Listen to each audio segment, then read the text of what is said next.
ശരിക്കും ഇവനൊക്കെ എത്ര തന്ത ഉണ്ടെന്നാണ് ചോദിക്കേണ്ടത്. കേരള ബ്ലാസ്റ്റേഴ്സിനോട് ജോജ പെരേര ഡയസ് എന്ന താരത്തിന് എന്താണ് ഇത്ര കലിപ്പ് എന്നുള്ള ചോദ്യത്തിനുള്ള മറുപടി നിങ്ങൾക്ക് എല്ലാവർക്കും അറിയാം. എങ്ങനെയാണ് DS ബ്ലാസ്റ്റേഴ്സ് വിട്ട് പോകേണ്ട സാഹചര്യം എന്ന് നിങ്ങൾക്ക് എല്ലാവർക്കും അറിയാവുന്ന കാര്യമാണ്. അതിനെക്കുറിച്ച് നമ്മൾ ഒരുപാട് നേരത്തെ പറഞ്ഞിട്ടുള്ളതാണ്. ഇപ്പം നിഖിലേട്ടായുടെ പുതിയ സ്റ്റേറ്റ്മെൻറ്റ് വന്നിരിക്കുന്നത് DS കേരള ബ്ലാസ്റ്റേഴ്സ് വിട്ട് പോകണമെന്ന് ആഗ്രഹിച്ചിരുന്നു. ഇവാൻ വുക്കോമാനോവിച്ചും അതിന് സമ്മതം നൽകി. ഇവാന് മറ്റ് പദ്ധതികളുണ്ടായിരുന്നു എന്ന തരത്തിലാണ് നാറി ഇപ്പോൾ സമ്മതിച്ചിരിക്കുന്നത്. കാരണം ഇവാൻ്റെ താല്പര്യത്തിനനുസരിച്ചാണ് വേറെ പ്ലേയേഴ്സിനെ സൈൻ ചെയ്തത് എന്നാണ് പറയുന്നത്. ഇവന്മാർക്ക് കിട്ടുന്ന തന്തയ്ക്കുള്ളിയെല്ലാം ഇപ്പം ഇവാനൊരു സെൻറ്റിമെൻറ്റ്സ് ഉണ്ടായതുകൊണ്ട് അങ്ങോട്ട് ഷെയർ ചെയ്ത് കൊടുക്കാനാണ് ഇവൻ്റെയൊക്കെ ഉദ്ദേശം എന്നുള്ളത് നമുക്കറിയാം.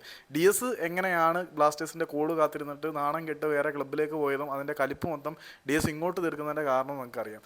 പിന്നെ ഇവാൻ്റെ കാര്യം പറയുന്നത് ശുദ്ധ തന്തയില്ലായ്മ എന്ന് പറയണം. കാരണം ഇവാൻ്റെ താല്പര്യത്തിനനുസരിച്ചാണ് പ്ലേയേഴ്സിനെ സൈൻ ചെയ്തതെന്നാണ് പറയുന്നത്.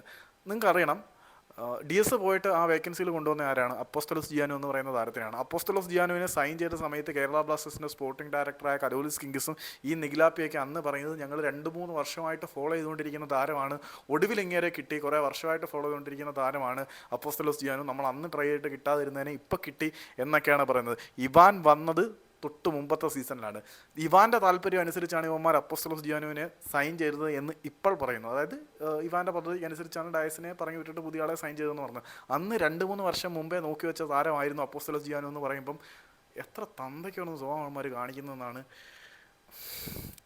ഇവാൻ വരുന്നതിന് മുമ്പേ തന്നെ ഇവന്മാർ അപ്പോസ്തലോസ് ജിയാനുവിനെ ഫോളോ ചെയ്യുന്നു എന്നാണ് കരോളിസ് കിങ്കിസ് അന്ന് പറഞ്ഞത്. അന്ന് മുതൽ അപ്പോസ്തലോസ് ജിയാനു ഇവന്മാരുടെ റഡാറിലുണ്ടായിരുന്നു. പിന്നെ ഇവാൻ്റെ താല്പര്യം അനുസരിച്ചാണ് ഡയസിനെ പറഞ്ഞിട്ട് പുതിയ താരത്തിനെ സൈൻ ചെയ്തതെന്നൊക്കെ പറയുന്നത് തന്തയില്ലായ്മയുടെ എക്സ്ട്രീം ഫോം എന്ന് പറയണം, അല്ല കൂടുതലൊന്നുമില്ല.